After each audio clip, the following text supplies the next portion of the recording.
On Christmas morning last year, I hit the bathroom floor before I even understood what was happening. One second, I was standing the next.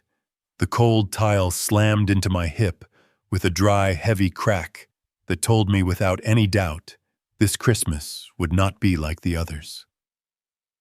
The bathroom light flickered softly above me. Steam from my morning wash still clung to the tiles, turning the floor into a trap I didn't see coming. I tried to roll onto my side, but pain shot down my left hip, carving its way through my knee, like a blade turning slowly, deliberately. My phone was on the sink, just one arm's length away. But from where I lay, it felt like it was in another room. I dragged myself forward, elbow breath elbow, each movement sharper than the last. Finally, I snagged a fallen towel and hooked it around the edge of the sink to pull the phone down toward me. The first name I called was Eric. My son. The boy who used to panic when I so much as cleared my throat on the phone. The man who used to say, "Dad, I've got you." Always. 3 rings. Voicemail. I called again. And again. Then the screen lit up with the coldest sentence I'd seen in years, seen at 7:12 a.m. He read my message. Christmas morning. His father on the floor, unable to stand, vision blurring with pain. And he knew. He knew everything. I clenched my teeth, pulled myself out of the bathroom inch by inch, until the hallway light spilled over me. My breath came out in broken bursts, my back pressed against the freezing wood floor. I thought of Diane, my wife. How we used to hang a wreath on the front door every Christmas Eve, no matter how cold it was. Now it was just me. And a house so quiet, I could hear the second hand ticking in the living room. Nearly an hour passed, my hands still trembling, my skin cold to the touch when the front door finally opened. Eric stepped in. Not with panic, not with fear, not with the look of a son who feared losing his father, but with the eyes of someone taking inventory, not of me, but of the house. He leaned down but didn't reach for me. Instead, he asked Dad, "How much of Mom's savings do you still have?" "I need to run some numbers." My heart sank. Christmas morning, and my son was asking about money. Behind him, Melissa walked in fur coat, polished heels, a cloud of expensive perfume trailing behind her like a warning. She smiled a bright camera-ready smile, but her eyes were colder than the December wind outside. She spoke to Eric, but loud enough for me to hear. "Go on. Ask him, before he changes his mind." I lay there on the floor of my own home, looking up at the child. I raised the child I carried on my shoulders, taught to ride a bike, stayed up with during thunderstorms. And my chest felt hollow in a way I had never known. They didn't know it that morning, as they stepped around me like I was a piece of furniture in their way. But that was the day everything between us began to break beyond repair. My name is Charles Whitman, 68 years old, Navy veteran, widower. A man who built this little house with his wife board by board, year by year. I used to believe my son would never leave me behind.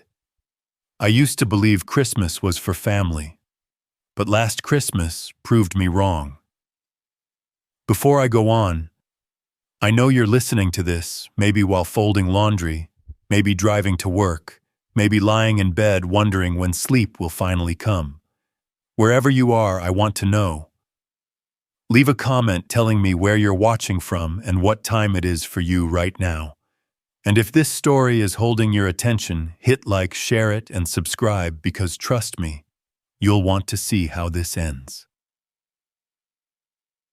When Eric and Melissa walked out of the bathroom, they didn't help me up.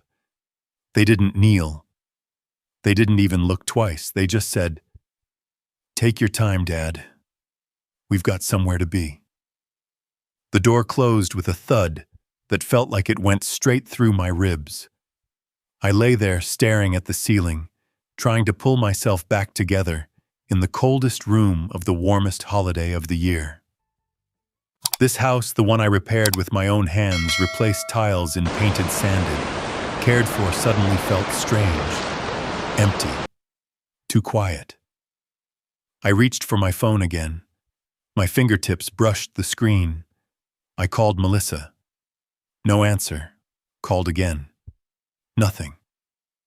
I called a few relatives, to people who once said, "Charles, call any time." But it was Christmas.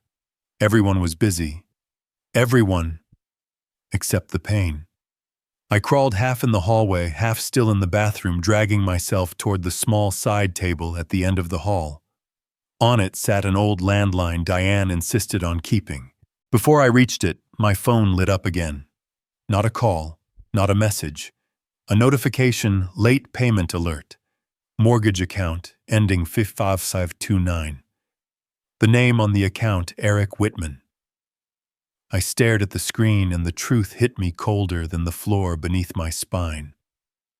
My son was drowning in debt, and he came to my house that morning. Not for me. A chill ran down my back, not from the tile, but from the understanding that I was alone. Completely alone.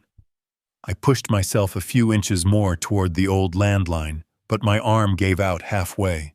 My breath shook. My vision tunneled. The heater in the living room sputtered weakly. The wind whistled through the old window frame. Dust drifted from the ceiling with each tremble of the house. 1 minute. 2. I don't know how long I lay there. I only remember thinking I survived storms at sea. I survived nights on frozen decks. I survived losing Diane. But I had never felt as abandoned, as unwanted, as I did that Christmas morning. December 25th, 2024. A day the world celebrated warmth, family joy. And I lay on the floor of my own home waiting to see who, if anyone, would think of me first. And it wasn't my son. I remember my hands shaking uncontrollably as I reached one last time toward the small table near the stairs. The old cream-colored landline, the one I always thought was just a decoration from Diane's days, suddenly became the last lifeline I had. My contact list didn't have many names left. People move away. People grow old. People die. And the few who were still around. I knew they wouldn't pick up on Christmas morning, except for one name I hadn't tried. Linda Harper, 66. My neighbor to the right. We weren't close. We exchanged a few summer evening greetings over our lawns. She once helped me carry a bag of soil into the garage. And back in the winter of 2021, I gave her a spare key just in case I locked myself out. "Clearing the snow," I said. I never imagined I'd use that key at 8 o'clock on Christmas morning, but I was out of options. I dialed her number. My hand shook so badly I had to hold the phone with both hands just to keep it near my ear. "Linda, it's me, Charles. I fell." My voice cracked like thin ice. There wasn't a second of hesitation. No sigh. No confused pause. No small talk. "I'm coming. Stay on the line, Charles. Don't hang up." Seconds later, I heard my front door unlock with the spare key. Cold air rushed into the house as she hurried across the living room toward the hallway. I saw her boots appear in my line of sight before she dropped to her knees beside me. "Oh my God. Charles, you're freezing. I'm calling 911. Her hand on my shoulder, warm, firm, steady, felt like the first real human touch I'd had in what felt like forever. When the ambulance siren wailed outside, a strange lightness washed over me, not because the pain had faded, but because someone had finally come. Not Eric, not Melissa, not a single relative, a neighbor, a woman I barely knew. 2 paramedics brought in the stretcher. They lifted me gently, but the pain drove straight through me and I couldn't hold back a groan. One of them asked, "Do you have any family nearby?" "We need an emergency contact." I gave them Eric's number. They called. 2 rings. Then the screen lit up with a message that cut deeper than the fall itself. Call declined. He declined the call. The paramedic said flat, factual, nothing more. But the words sliced through me like a cold blade. Linda stood beside the stretcher, worry in her eyes, not just for my injury, but for what that declined call said about the life I was living. I turned my face toward the stretcher wall. I didn't want her to see my eyes. At the Cleveland Clinic, they rushed me into X-ray. The bright white lamp overhead reminded me of Navy medical bays, cold, sterile final. Dr. Mason Lee, a man young enough to be my son, but with a voice seasoned by long nights and too many patients, told me, "Mr. Whitman, your left hip is fractured. Not severe, no surgery needed, but you'll need 6 to 8 weeks of rehab." I nodded. I'd endured worse pain in the Navy, but this pain wasn't only in the bone. It was deeper, heavier. Linda waited outside with a small paper bag. Inside were a bottle of water, a tray of sliced apples, and an old knitted scarf. "I didn't know what you liked, so—" I grabbed a few things, she said quietly. She sounded almost embarrassed to care that much. But it was that kind of careful kindness, the kind that isn't performative, the kind that's unsure of itself, that hit me hardest. She draped the scarf over my lap, switched on the tiny heater in the room, and talked to the nurses about my medication schedule, as if she were family. While she spoke, I stared at the ceiling, thinking of Eric, of the scene at 7:12 a.m., of the declined call, of the way he asked about money while I lay on the floor. A sudden vibration pulled me out of my thoughts. My phone. For a moment, God help me, I thought maybe it was a message from Eric. A late, "Are you okay, Dad?" An apology. A breadcrumb of concern. I grabbed the phone. Not a message. Not a call. Just a voicemail automatically downloaded when the hospital Wi-Fi connected. I pressed play. And what made my chest go still wasn't the message itself, but the sound behind it. Laughter. Eric's laughter. Bright, loud, carefree. The sound of someone having the time of his life at a Christmas party. Then Melissa's voice, "Come try this. Put the phone down, babe." I lay there in a white hospital room, harsh fluorescent light shining on my bruised hands, while my son laughed somewhere warm, surrounded by friends, food, and comfort, as I had been curled on the floor of my home. No one needed to explain anything to me. I understood perfectly. In Eric's Christmas story, I wasn't a priority. I wasn't even a supporting role. I was just a burden, a background detail, a call he didn't feel like taking. Linda returned with a cup of hot coffee. "Charles, do you need anything?" I looked at her, the only person who answered, the only person who showed up, the only person who thought about me that morning. I shook my head softly. I didn't need anything. I just needed to accept a truth I'd avoided for years. Sometimes the silence of the people you love is louder than your loudest cry for help. On the 3rd day in the hospital, I woke to the scraping sound of snowplows outside. The muted gray light of a Cleveland winter morning filtered through the faded hospital curtains. By then I had grown used to the soft beeping of the monitor, whenever my heart rate shifted, used to the numb ache in my left hip every time I moved, and even used to the long stretches of silence between treatments. Linda stopped by early, bringing bread and apples. She straightened my blanket, checked the heater, and left because she needed to feed her dog. "I'll be back at noon," she promised before closing the door. I looked at the clock. Almost 11. Lunch arrived, a basic tray with chicken soup, crackers, and apple juice. I had just lifted my spoon when I heard a familiar voice echo from the hallway. "I already told you I'm asking which room he's in." "Check the records again." Eric's voice. Sharp, irritated, as if the nurse was inconveniencing him. A woman responded. Calm, professional. Sir, please lower your voice. This is a hospital. I set my spoon down. My chest tightened. The door swung open, hitting the wall with a hard, deliberate thud. Eric appeared first. A high-collar winter coat, expensive boots dusted with snow hair slicked back the way he liked it. His face, tense, cold, looked like he'd been arguing in the car. Melissa followed. Beige coat fur scarf, a glossy handbag that probably cost more than my monthly pension. Her perfume entered the room before she did something rich floral, completely out of place here. But the worst part wasn't their entrance. It was the fact that neither of them looked at me right away.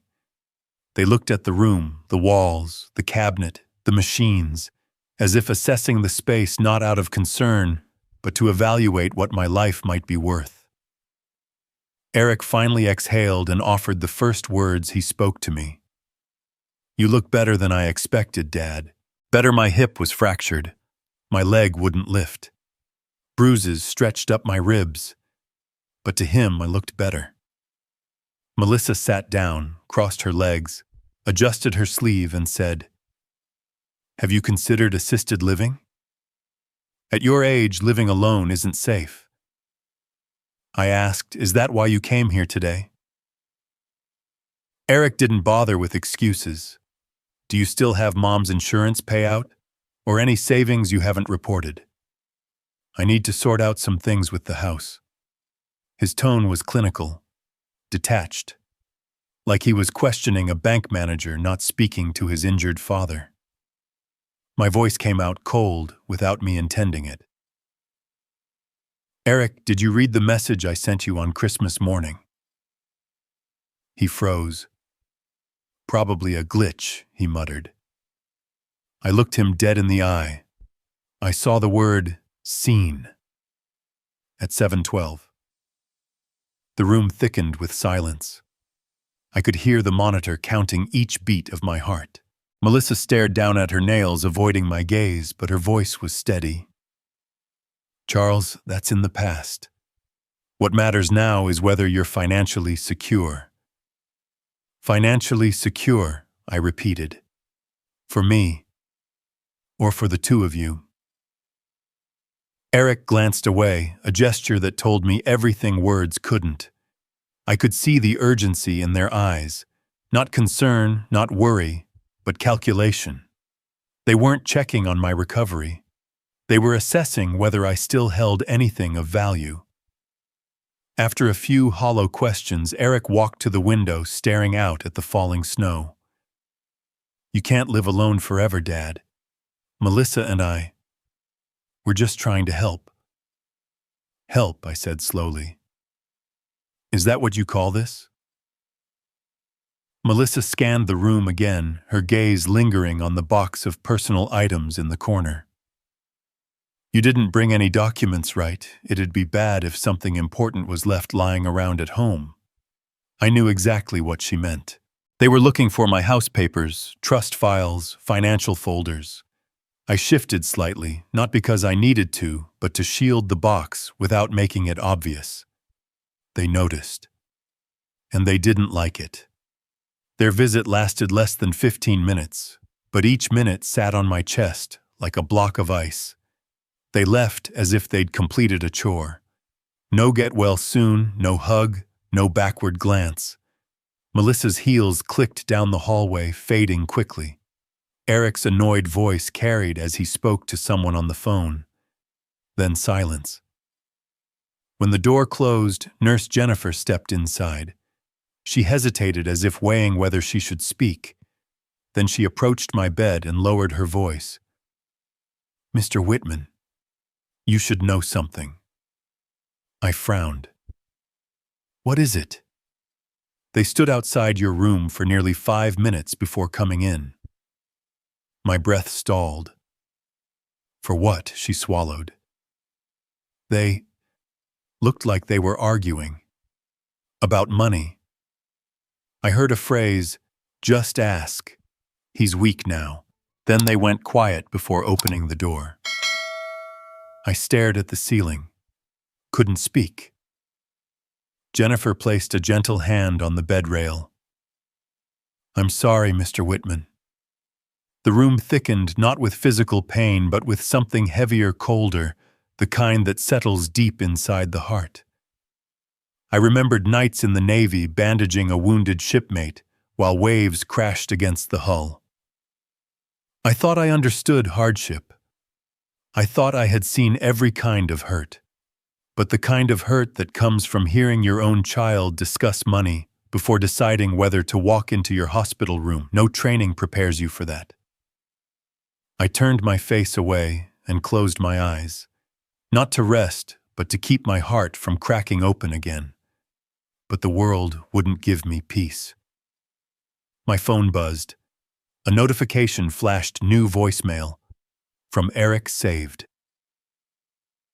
I hesitated before pressing play. Then the sound poured out. Laughter, glasses clinking, Christmas music in the background, and Eric's voice, happy, carefree. "Put the phone down. Mel, I'm enjoying my night."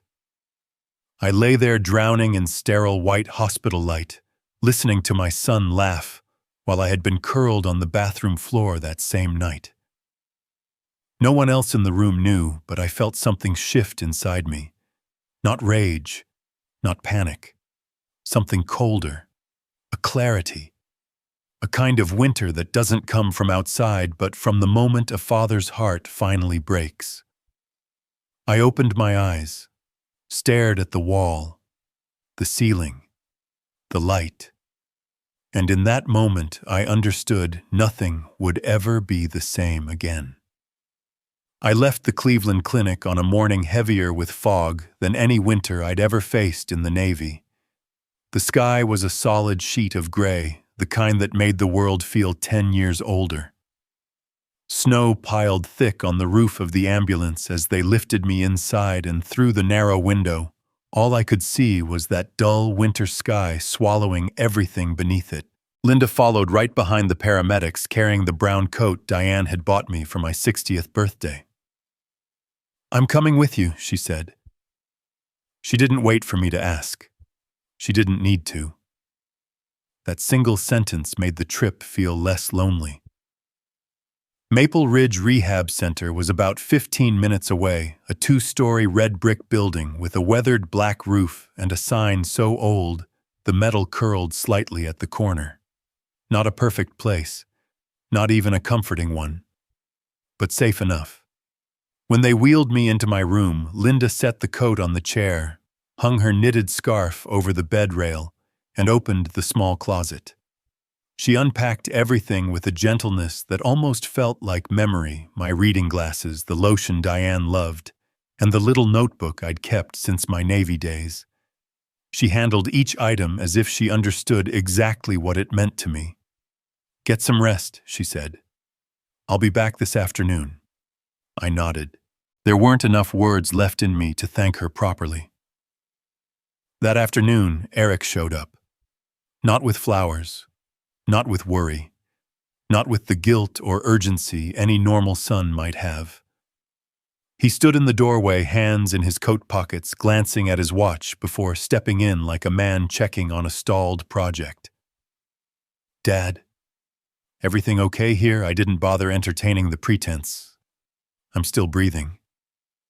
"So yes, I suppose that's okay." For one brief second, barely a breath, he looked thrown off. Then it disappeared. "I can't stay long. Family stuff." Family. Meaning Melissa. Meaning overdue bills and mortgage notices. He left after exactly 4 minutes. I know because my heart rate monitor registered the spike for that exact amount of time. On my second day at rehab, everything became painfully clear. I wasn't a priority. I was a financial problem. Near noon, while I was doing light exercises with the physical therapist, I saw Eric's silhouette in the hallway. This time, Melissa wasn't with him. He stepped inside wearing a face meant to look concerned, but impatience leaked through every line of his expression. Dad, I need to talk to you. I eased myself back onto the bed. Go ahead. Eric looked toward the door, lowering his voice as if he were protecting a secret. Could you sign something for me just temporarily so I can handle some things, insurance, the house, that sort of thing? I didn't speak. He rushed on faster this time. A power of attorney. Just for a few months, until you recover. I looked at him, looked at the boy. I once taught to ride a bike, to tie his shoes, to stand straight when someone was speaking. And here he was asking me to sign over legal control of my life, while I lay in a rehab bed. You need a power of attorney, I said slowly. Because you need something from my house, don't you? Eric swallowed hard. That's not it. It's just paperwork is complicated. With your signature, it'd be easier. The door opened.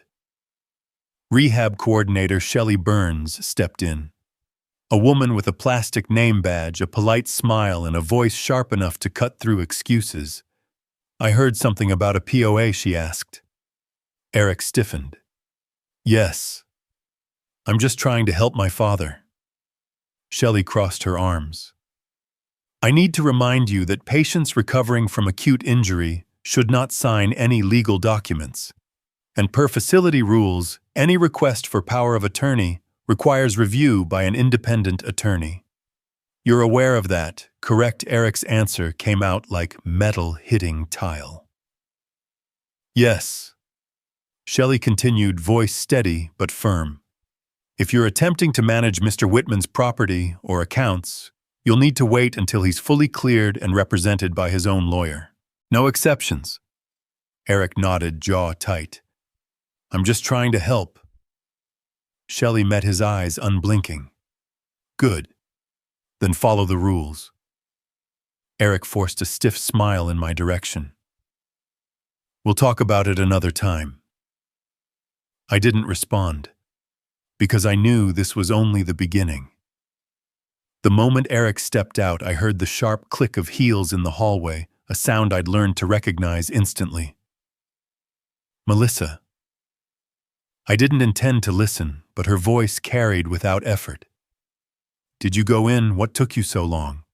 Eric muttered, irritated. She knows everything. It won't be easy. Melissa's tone tightened like a rope. Eric without his signature. You can't do anything. Do you want to lose the house? Hurry before he changes his mind. I gripped the edge of my blanket. Not from fear, but from the feeling that someone had dragged a blade across the last piece of trust I had left. They weren't here to care, or comfort, or help. They were here because I was weak, because my house was valuable, because my life on paper still had something to take. Melissa's voice sharpened again. You have to move fast. We're out of time. The landlord already sent the final notice. I looked out the window at the snow falling in thick white sheets. Inside my mind, a quiet settled, a cold winter stillness that wasn't outside but deep within. The truth wasn't buried in hints anymore. It was standing right there in the hallway. My son was trying to take control of my life, and his wife was pushing him toward it. Linda was right when she said, sometimes people don't change you, just finally see them clearly when you're down. I glanced down at my hands, older now, spotted with age, but still strong enough to write my name on a page. Strong enough to protect what Diane and I built. And in that moment, for the first time since my fall on Christmas morning, a cold, sharp thought ran through me. If they think I'm weak, that will be the biggest mistake they ever make. On Wednesday evening, Linda arrived at Maple Ridge carrying a paper bag filled with homemade stew and cinnamon butter toast. The rehab center was quiet at that hour, just the faint murmur of a television coming from the next room. Her presence warmed the place instantly, as if she'd carried a bit of her little Lakewood home all the way to my bedside. Eat something. Charles, she said, setting the tray down. I know food in places like this never suits men like you. I let out a faint laugh. Linda, you didn't have to trouble yourself. Trouble, she shook her head. My husband was in rehab years ago. He wouldn't have made it out if a few kind neighbors hadn't helped. She paused, her eyes slipping somewhere far away. I didn't ask, but she continued anyway. I paid off all his medical bills. Our son only asked whether his father left any insurance. The day he died, that boy's only question was, "Mom, do I get anything?" She gave a small, bitter smile, the kind born from wounds that never fully healed. I understand how you feel, Charles. Her words, simple, unpolished, hit the softest part of me straight on. When she left, I thanked her again and slowly reached for the drawer beside the bed. She had brought along a stack of mail from my house. She'd been collecting it daily so the snow wouldn't soak through the envelopes. I sorted through them one by one.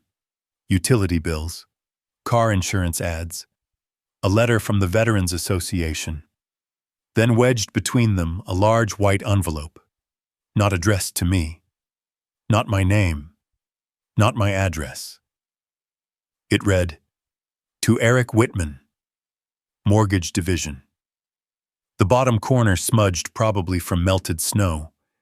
Maybe the mailman simply shoved it into the wrong box. I opened it.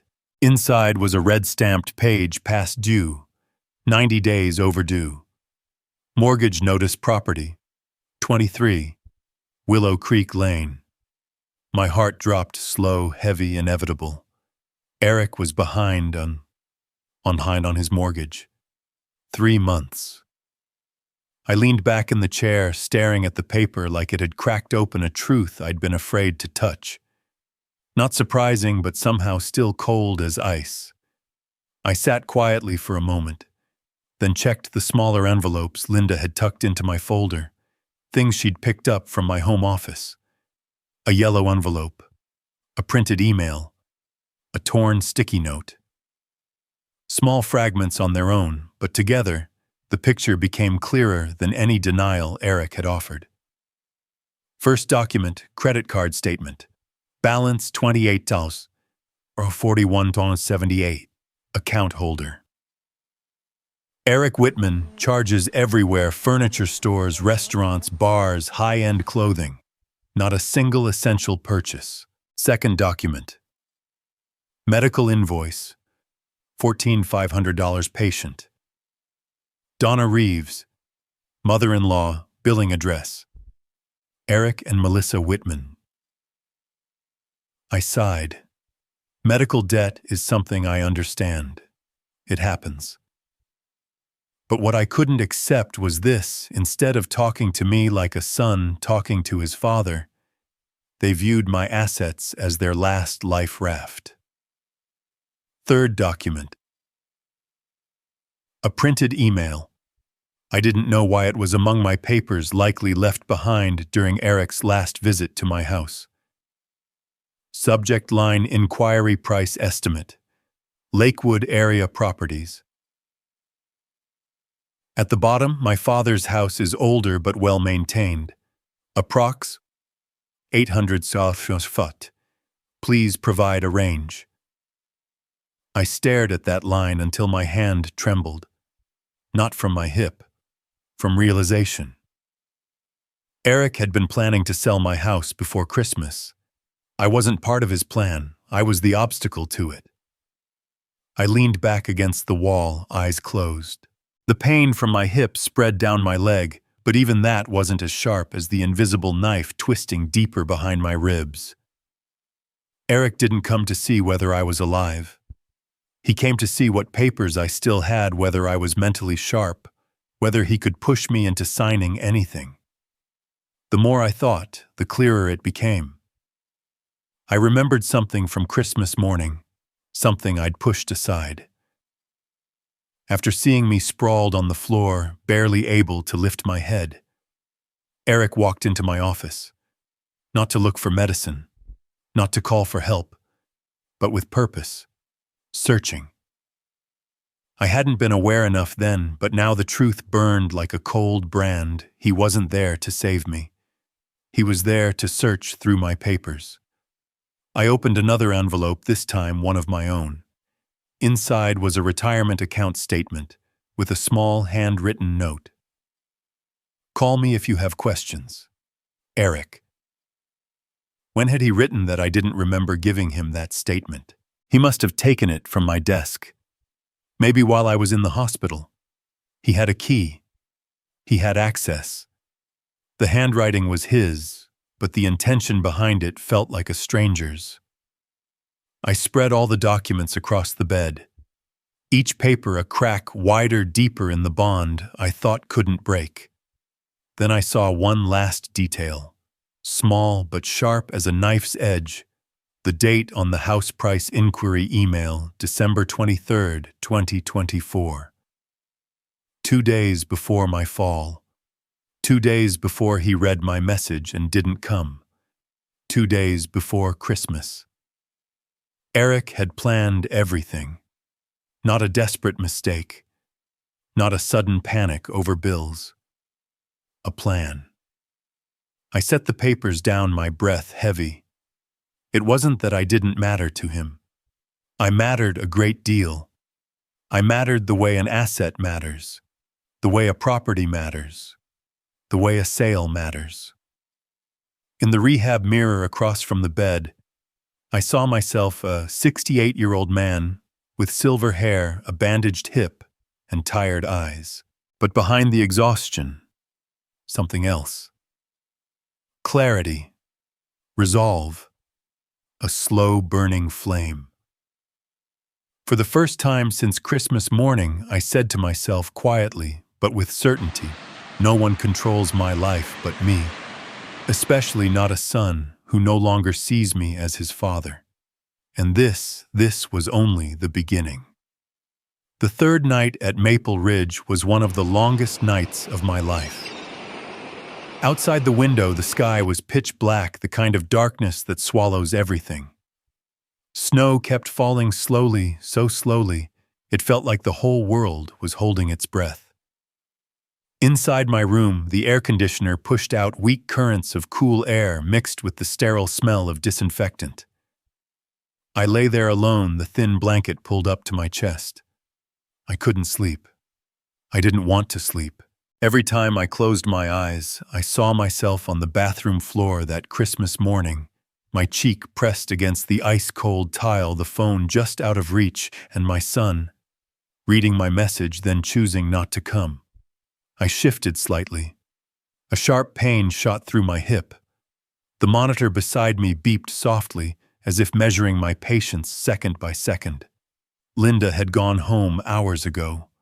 Eric and Melissa hadn't visited. Not a message, not a call, just darkness. And the kind of emptiness that grows inside a man when he realizes who truly cares and who never did.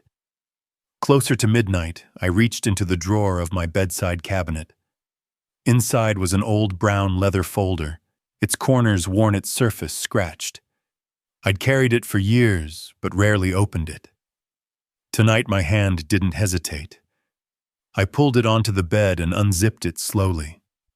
Inside were the papers no man ever expects to review under the cold, fluorescent lights of a rehab center. The first document, my 2016 will, the pages slightly yellowed. Diane was still alive when we signed it. We split everything equally among our 3 kids. Eric was named executor, the responsible one, the steady one. I truly believed that then. I set the will down my fingers, brushing the edge unconsciously. The second document, a power of attorney. Eric pushed me to sign back in late 2019, the year Diane died.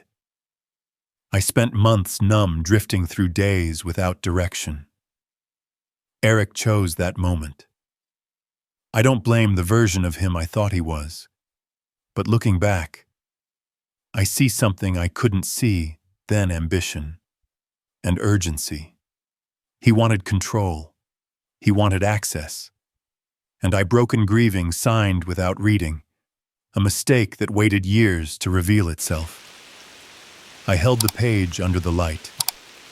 Eric's name stood boldly next to mine, a mark of authority I had handed over far too easily. I set it aside.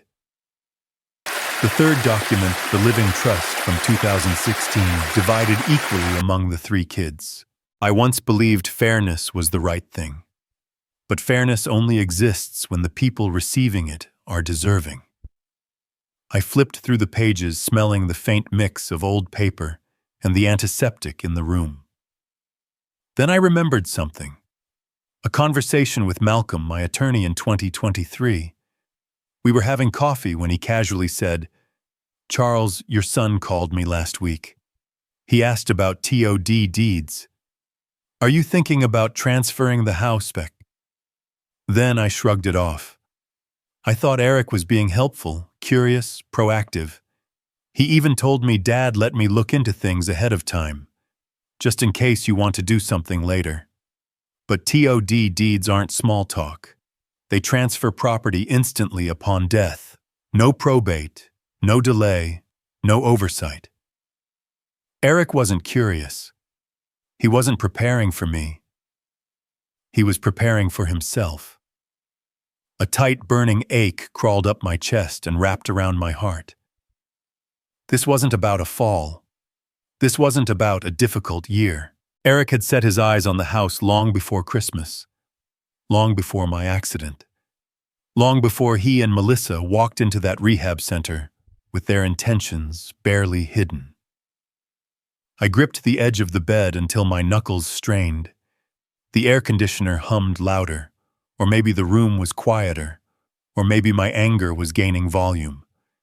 I looked down at the documents spread in front of me, evidence of a lifetime of misplaced trust. Evidence that love alone isn't enough to keep a child on the right side of decency. I closed my eyes and took a long breath. Maybe it was time. Not time to fight Eric, but time to reclaim something I'd forgotten, my right to manage my own life. I picked up my phone. My hand trembled, whether from pain, anger, or awakening, I didn't know. I dialed Malcolm.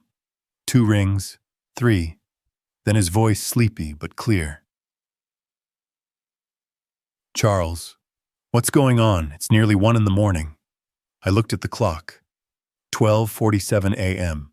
My voice was low, raspy, but steady. "Malcolm, it's time to fix everything."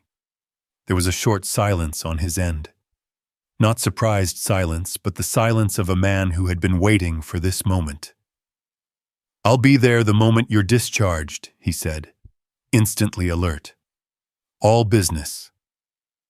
And Charles, no one is to have you sign anything until I'm standing next to you." "Understood." I nodded, even though he couldn't see it. "Understood." Malcolm exhaled, the kind of exhale that carries years of watching a client suffer quietly. "You've endured enough. When you get out, we'll start fresh. And this time, your son won't be able to touch a single thing that belongs to you." I closed my eyes. For the first time since Christmas morning, something other than pain filled my chest. Not peace, not yet, but resolve. The same resolve that once kept me alive on long, stormy Navy nights. I hung up, placed the phone on my chest, and stared at the window. The snow outside still fell softly, but it no longer felt cold. I gathered every document, slid them back into the leather folder, zipped it up carefully, and placed it beside me. That night I hardly slept. Not from fear, but because for the first time in a long time, I knew exactly what I had to do, and I would do it. The day I was finally discharged, the sky over Lakewood was a dull, heavy gray, the kind of February sky that refuses to make room for spring. Linda came to pick me up, carrying my thick winter coat and a small hot water bottle to keep my hands warm.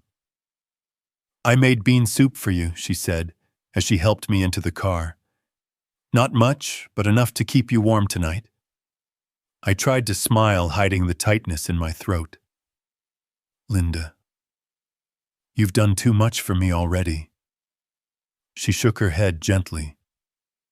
Not more than what you did for Diane. I remember everything. Her words hit harder than the winter air, not because of the pain in my hip, but because of the ache that never truly went away when Diane left 8 years ago.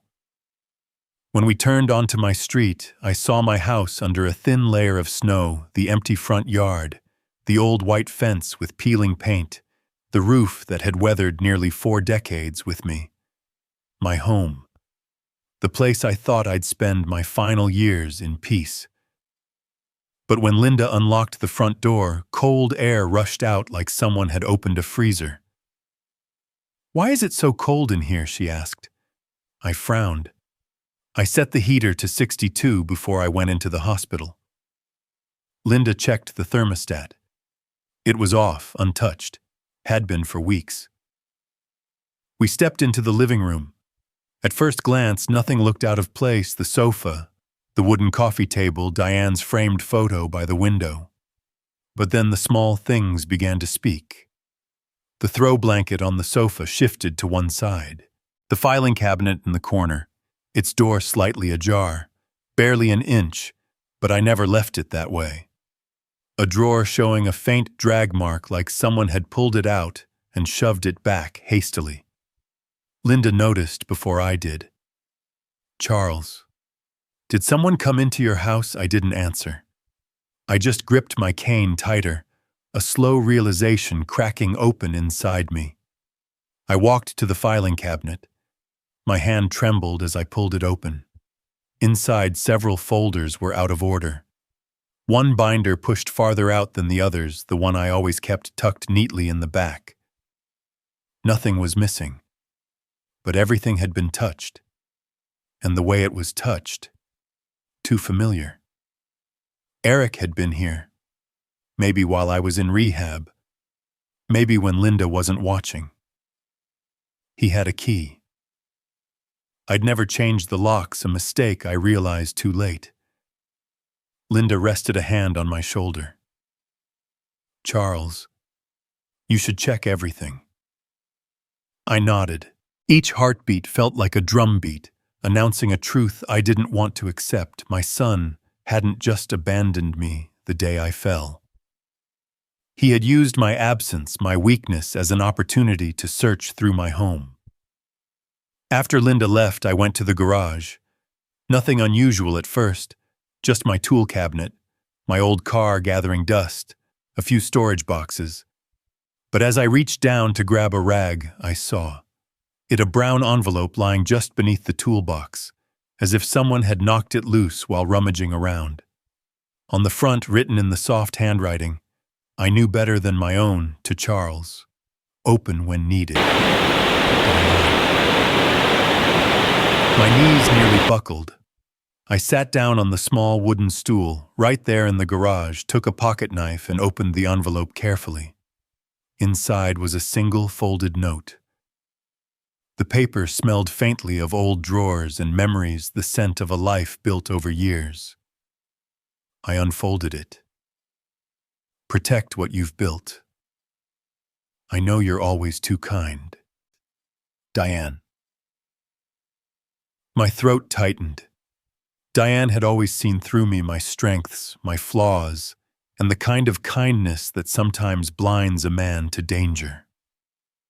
I folded the note gently and slipped it into my wallet, placing her message where I kept the most important things. By the time I settled into the armchair by the living room window, evening had fallen. The small lamp beside me cast a warm circle of light, the rest of the room swallowed by shadows. I hadn't even taken off my coat when my phone vibrated. The caller ID lit up cold and sharp: Eric. I stared at the screen for several seconds before answering. "You're home already?" Not a greeting, not a "How are you, Dad?" just impatience. I answered quietly, "Yes, just got in." He didn't wait. "Good. Then we can finally talk about the house. You were in rehab too long, we couldn't handle the paperwork. Nobody's taking care of the place and the property taxes are overdue. A chill ran through me. No concern about my health. No question about whether I could walk. No. Did you make it home safely? No. Do you need help? Just the house, the paperwork, the taxes. I tightened my grip on the phone. Eric, I said slowly. Did you come into my house while I was gone? A few seconds of silence. Too few to hide the truth. Then he exhaled, annoyed. Dad, I just needed to check on a few things. I wanted to make sure none of your documents got lost. My documents, I repeated. Well, they're family documents, Dad. His voice grew sharper. Don't make this a big deal. Let's just talk about the house. I have a few options planned out.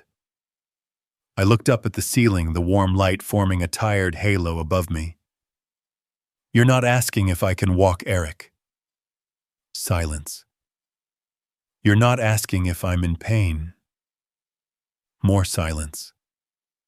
You're not asking if I'm eating well. Still nothing. The kind of nothing that reveals everything.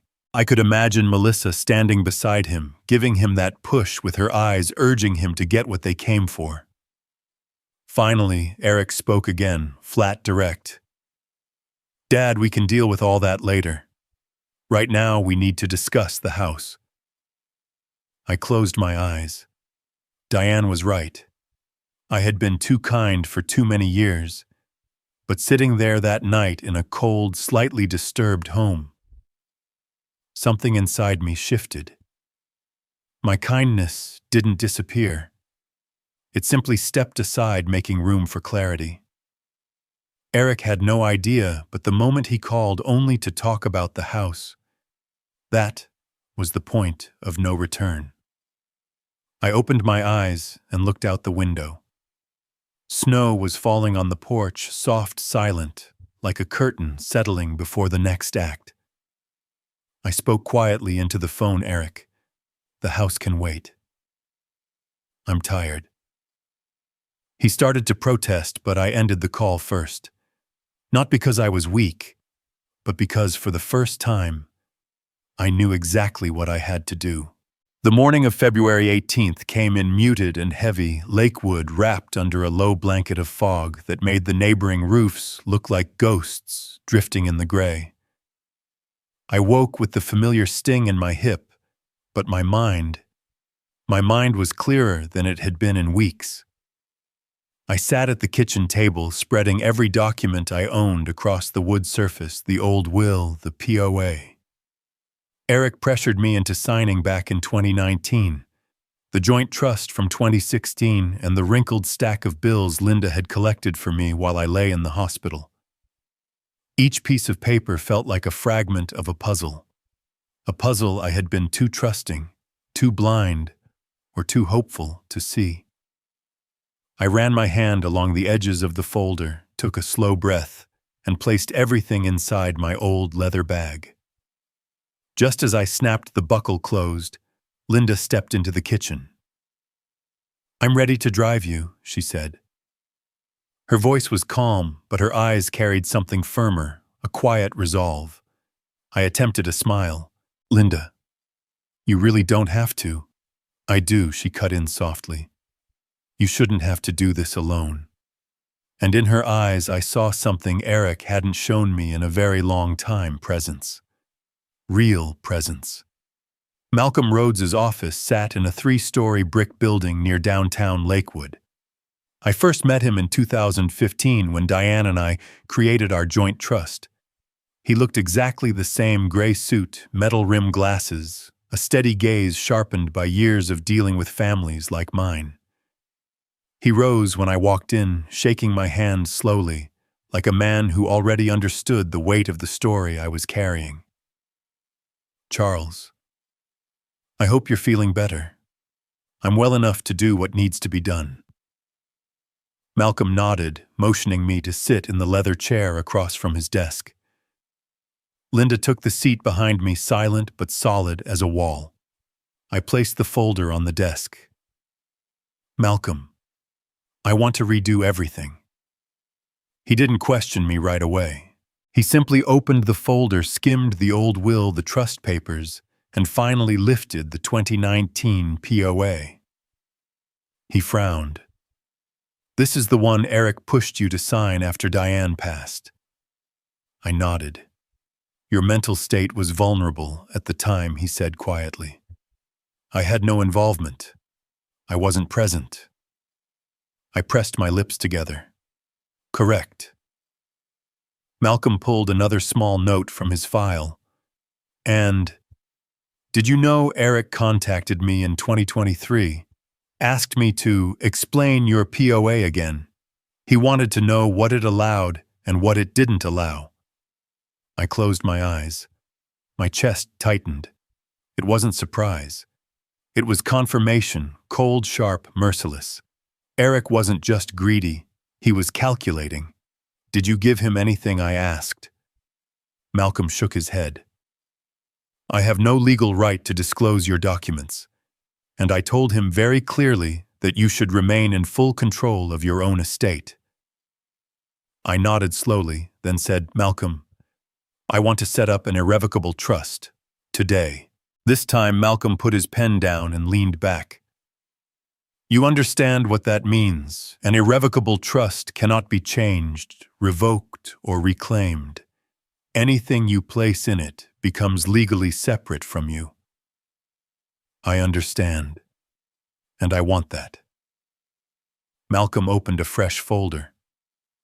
What assets do you intend to move into the trust? My answer came without hesitation.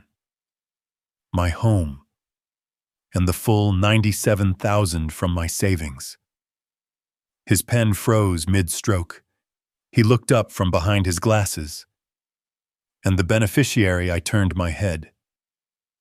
Linda sat behind me, eyes soft, confused, surprised. I turned back to Malcolm. Linda Harper. Malcolm didn't write it down immediately. He asked one final time, his voice low, metal-like. Are you certain Charles irrevocable means permanent?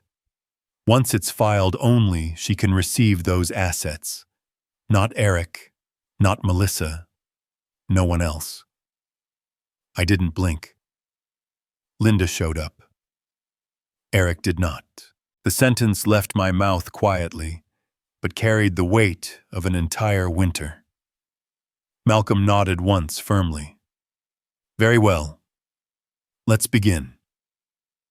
The process took nearly 2 hours. Malcolm wrote, explained, printed, arranged. Then he handed me page after page.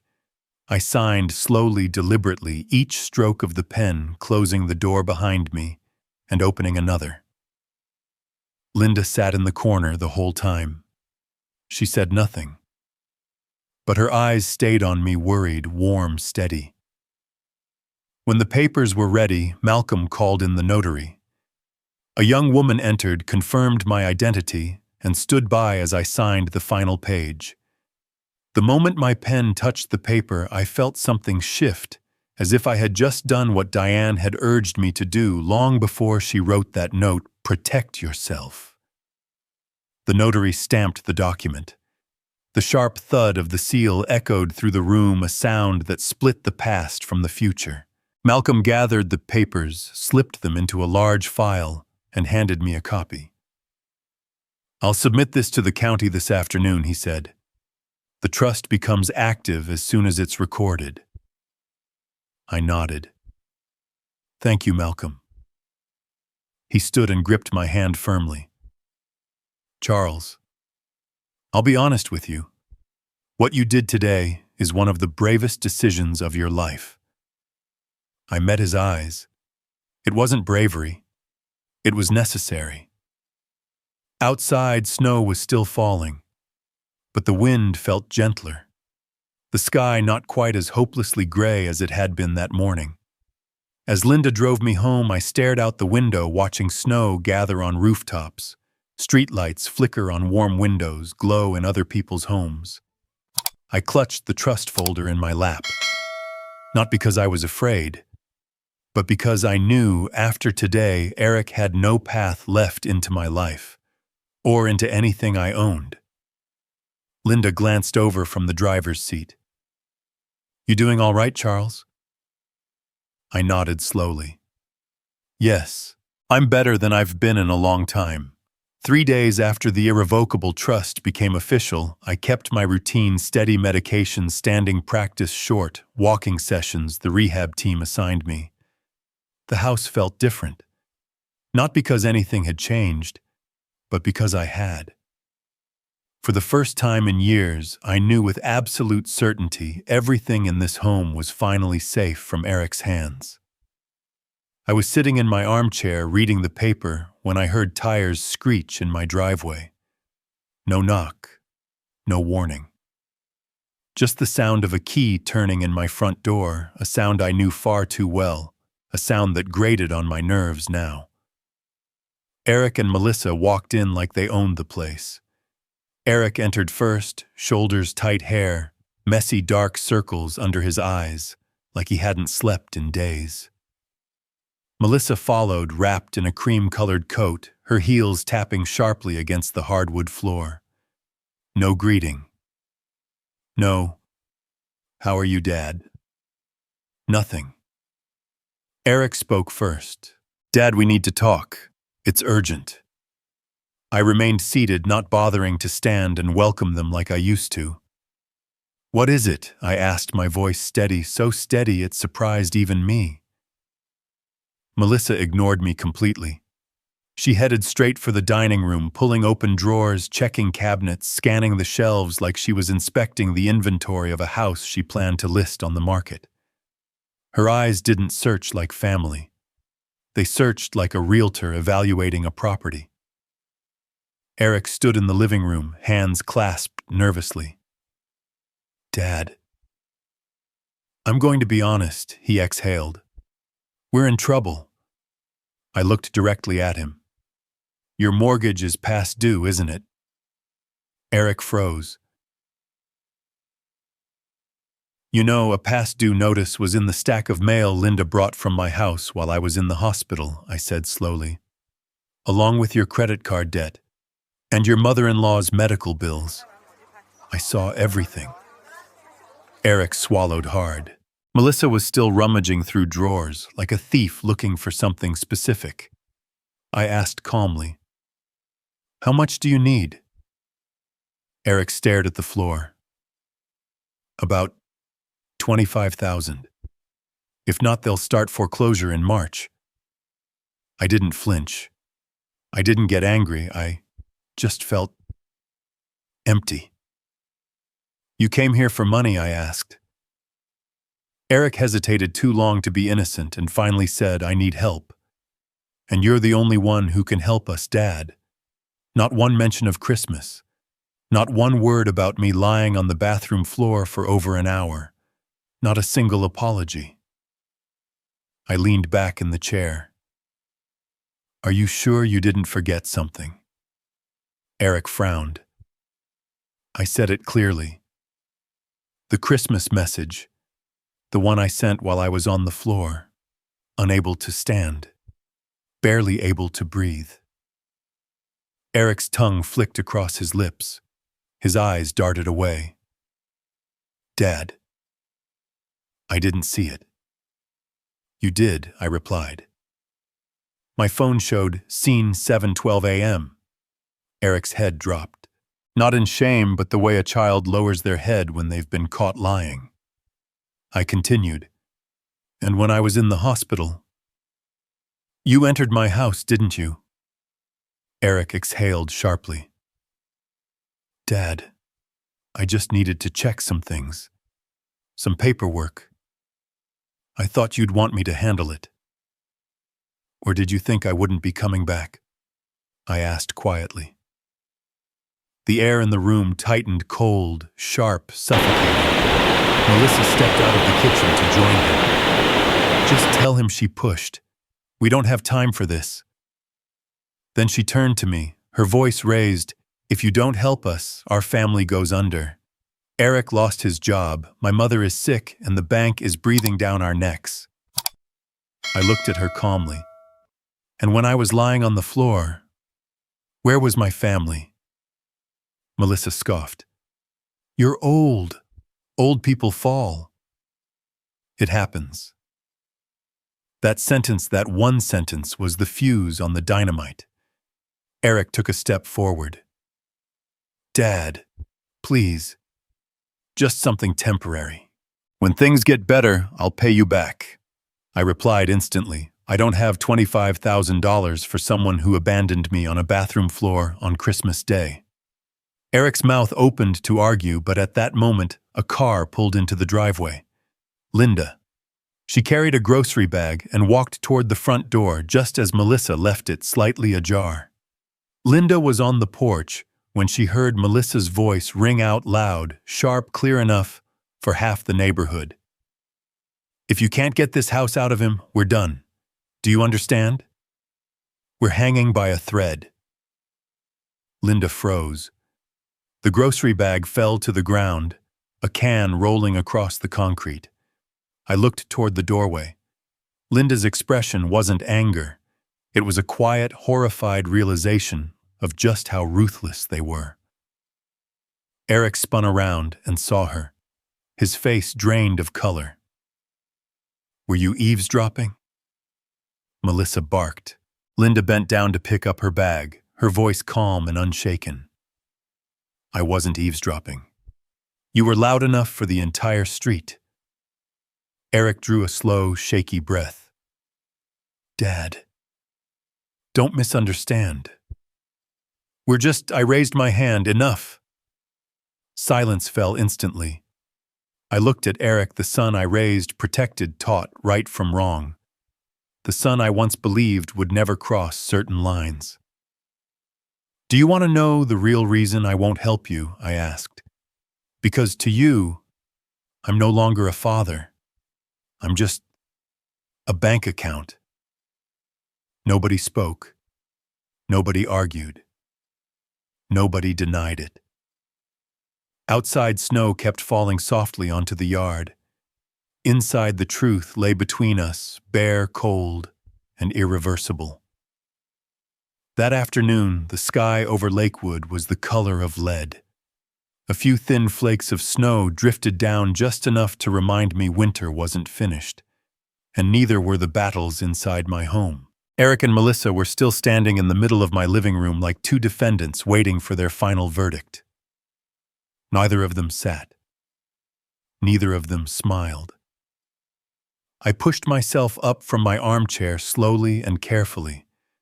My hips still hurt, but the pain was nothing compared to the clarity sharpening inside me. Eric spoke first. Dad, you can't do this, he said louder than he needed to. I'm your only son. I'm the one who deserves to manage this property. You've had my name on documents before I looked at him. Deserve it. How Eric narrowed his eyes. Don't play games, Dad. This is family property. I'm the one who takes care of you. I handle your paperwork. I cut him off.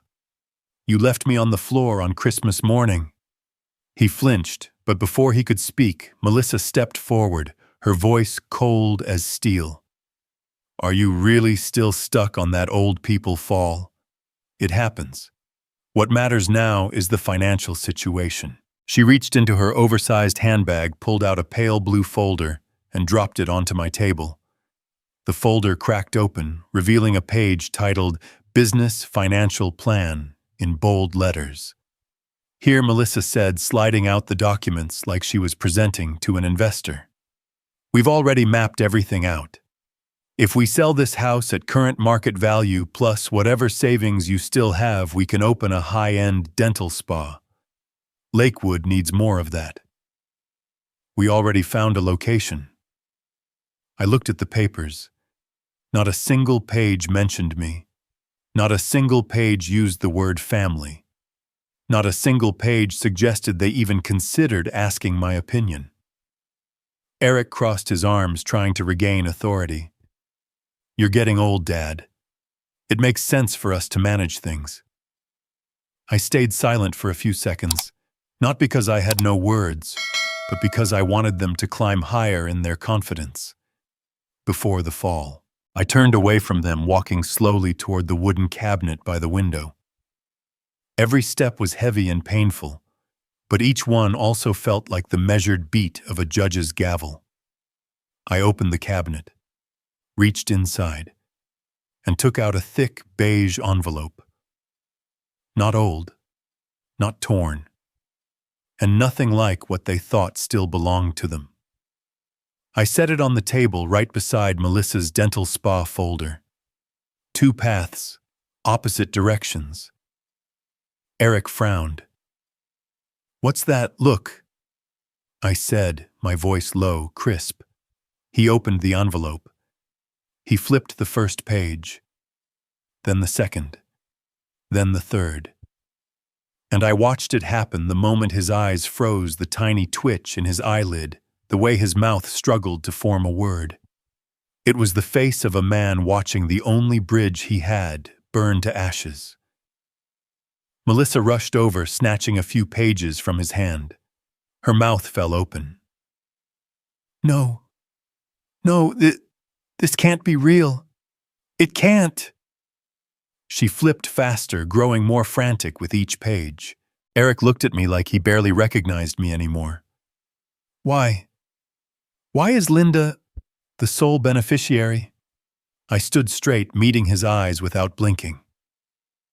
"Look," I said, cold enough that even I felt the shift in my own breath. "The day I was on the floor, unable to move, thinking I might not live through Christmas, you saw my message. You read it. And you didn't come." The room fell silent, the kind of silence that drains oxygen out of the air. I continued, "From that moment on, everything I own stopped belonging to you." Eric staggered back. "Dad, you're doing all this over a message." "No," I replied. "Over a truth. You chose money before you chose your father." Melissa crumpled one of the pages in her fist, yelling, "You told me he'd never change the will. You said he was weak. He wouldn't change anything."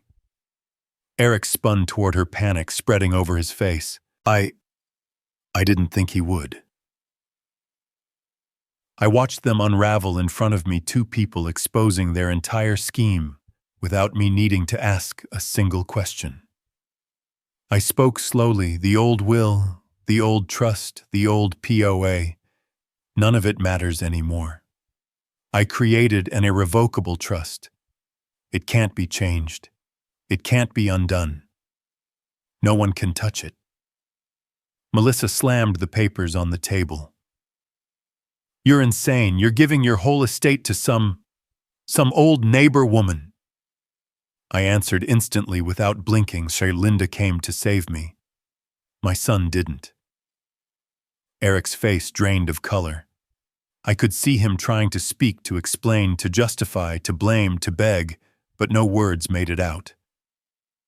Silence flooded the room again. Not the silence of family. The silence between a betrayer and the man they thought would always be too soft to protect himself. I placed my hand on the table, my voice even. "I'm not throwing you out of this house, but I need you both to understand something clearly. There is nothing here for either of you anymore. Not a dollar, not a document, not a door left open." Melissa turned to Eric, panic filling her eyes. "What do we do now?" Eric clenched his fists, face red from anger, fear, shame, all of it. But before he could say anything, I stepped forward and said the final line, slow, sharp, unmistakable. "Look, this isn't revenge. This is the justice you chose for yourselves." No one responded. There was nothing left to say. They walked out of my home in silence. No goodbye. No door closed behind them. I watched the snow fall outside the porch, and for the first time in a long time, my home finally felt like it was mine again. The door slammed so hard I felt the frame shake. A thin cloud of dust drifted down from the hinges like snow falling inside a silent room. Eric walked out of my house the way a man runs from the sound of his own conscience. I heard his shoes crunch against the frozen snow on the porch, that dry, angry sound of someone who thinks the world has wronged him. Then his engine roared. The tires spun. His silver SUV shot down the street, kicking up snow and leaving 2 dark scars on the road behind him.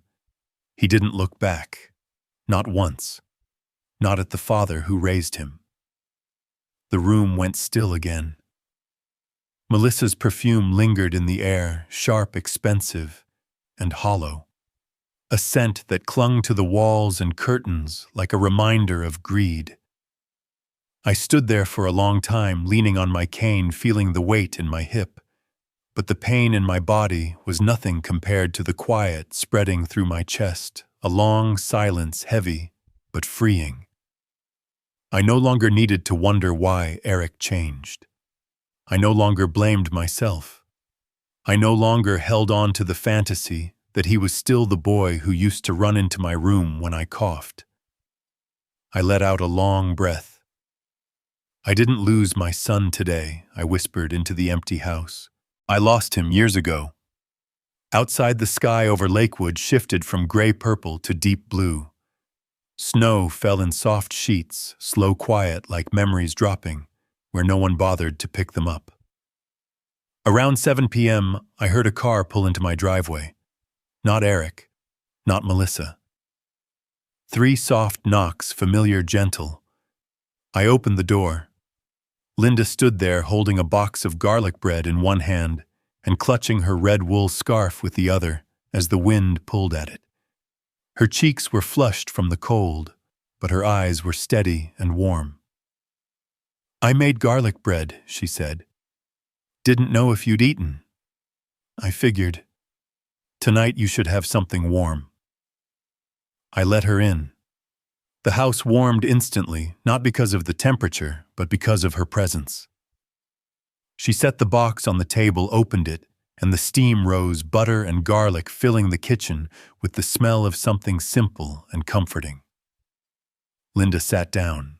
She studied my face for a moment, checking if I was hurting, shaking, or holding something inside. "Do you want to talk?" she asked. I leaned back in my chair, gripping my cane. Weariness ran down my spine. "I didn't lose him today," I said quietly. "I lost him a long time ago. Today," I finally admitted it. Linda nodded. No judgment, no cliches, no syrupy lines like, "He's still your son." She simply listened. Then she said, her voice steady, "Charles, blood isn't always family." A small pause. "Family is the person who stays when you need them." Her words landed softly, like someone placing a hand on your chest to keep it from collapsing. I looked out the window, snow falling thicker now, streetlights turning each flake into gold. When he was little, I murmured, if I so much as cleared my throat, he'd run to ask if I was okay. I swallowed. But this Christmas, when I was on the floor, he saw my message and didn't come. Linda said nothing. But her silence wasn't abandonment. It was presence. She placed a piece of garlic bread on a plate. "Eat. You need the strength." I lifted the bread. The butter was still warm, crisp on the edges, soft in the middle. My eyes burned not from pain, but from something older, something tired. "I don't know why you're this kind to me," I said. Linda smiled, a sad, knowing smile. "Because I know what it feels like to be abandoned by your own child." Those words, Made me look at her the way you look at someone who suddenly stops being a stranger. Everyone carries a story. Hers was one I had never asked. After dinner, I walked her to the door. The night was cold enough to sting. Snow blew sideways, clinging to her coat. She didn't bother pulling up her scarf. Before stepping off the porch, she placed her hand on my arm. "You're not alone, Charles." Maybe I had been waiting all day for someone to say exactly that. I could only nod. Linda walked to her car, snow collecting on her shoulders. She turned once, gave me a small smile, then drove off. This time I didn't feel left behind. I felt supported. The house was quiet again. Very quiet. But not heavy the way it had been. I went into the garage, opened the small wooden drawer where I hid the things that mattered. I took out Diane's envelope. Sitting on the wooden step, I opened it. Her handwriting appeared under the warm yellow light, the handwriting I had memorized long before she died. I read it slowly. "Protect what you built. You've always been too kind." Diane, I closed my eyes. For a moment I felt her there, leaning against the tool cabinet, smiling that soft smile she had whenever she told me not to forget my jacket on cold days. No tears, no shaking, just an old sadness settling into its proper place. I folded the paper gently, as if folding a piece of my heart, placed it back into the drawer beside her wedding ring and my old Navy badge. The drawer closed with a soft click, a small sound that felt like shutting a door on the past. Back in the living room, Melissa's perfume was gone. All that lingered was the warm smell of garlic butter. I turned on the small lamp. Its golden glow formed a circle on the wooden floor, warm, quiet, safe. I sat down in my armchair, leaned back, closed my eyes. And in that silence I understood something: family isn't always the one you're born with. Sometimes, family is the one who lifts you off the winter floor. I opened my eyes and looked out the window. Snow was still falling, but under the streetlights it looked beautiful. As if after the storm, the world was gently arranging itself back into place. For the first time in a very long time, I felt real peace. May of 2025 arrived as softly as a silk scarf. The snow finally melted, and thin strips of green began showing under Lakewood's pale spring sun. I stood on my front porch, hand resting on the wooden railing, my left foot touching the cool concrete step. It was the first time in months that I walked down the front steps without help. No cane, no fear that my knee would give out, no beeping monitors, no nurse's footsteps, just me and the morning wind. Inside the house, Linda was wiping down the small wooden shelf near the window. She pulled the curtains aside, letting sunlight flood in. "You're walking steadier today," she said, her voice bright, like someone watching a grandchild pass a big exam. I smiled. "The doctor says I'm healing slowly but surely. I think the surely part comes from all that soup you keep making." Linda laughed. "Oh, don't flatter me. That soup was too salty last time." "I like salty," I said. "Reminds me I'm still alive." She gave me a playful look, then turned to water the plants on the windowsill. There were a few pots I didn't recognize. "I brought some from home," she said. "I figured your house needed a bit of color." My house had never felt this colorful. Not because of the plants, but because someone kind kept showing up, always knocking 3 soft times, always respectful, always present. June came. Then July, then August. Eric never called. No text, no letter, no apology. September, empty mailbox. October, still nothing. At first the silence felt like a cold cut. Then I got used to it. And then That silence became a quiet confirmation of something I already knew. When some people decide to walk away, they walk far, and the farther they go, the more their true nature shows. But the strangest part, the space Eric left behind, no longer hurt. It no longer pulled at me every night. It no longer felt like a wound. It felt like snow falling cold, but honest. A conclusion. On November 9th, I received an envelope from Malcolm's office. Inside was the fully processed, irrevocable trust, sealed, stamped, final. Holding that packet gave me a feeling I hadn't had since the day I showed Diane my Navy graduation certificate. A feeling of certainty, of clarity, of something finally unchangeable. The next morning I put on my jacket and walked slowly to the post office. I sent the trust documents to the asset management company. Standing in front of that blue mailbox, I held the envelope for a long moment. Not in hesitation, but because I wanted to remember this feeling. The feeling of doing something right for myself. I dropped it in. The soft thud at the bottom of the box sounded small, but to me it was the sound of the last knot loosening, the last cord snapping free. November came. Maple leaves covered the yard. The air smelled faintly of cold water and someone's firewood down the street.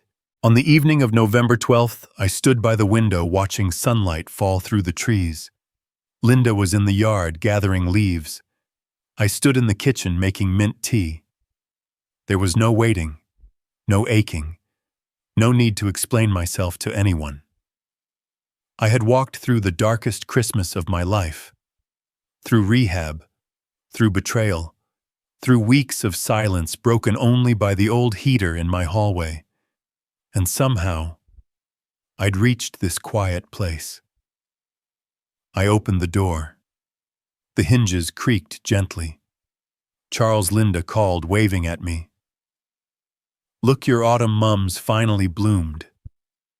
I stepped onto the porch. The fall breeze touched my face soft, almost like Diane brushing my cheek the way she used to. "They're beautiful," I said. "Thank you for taking care of the garden." Linda tilted her head.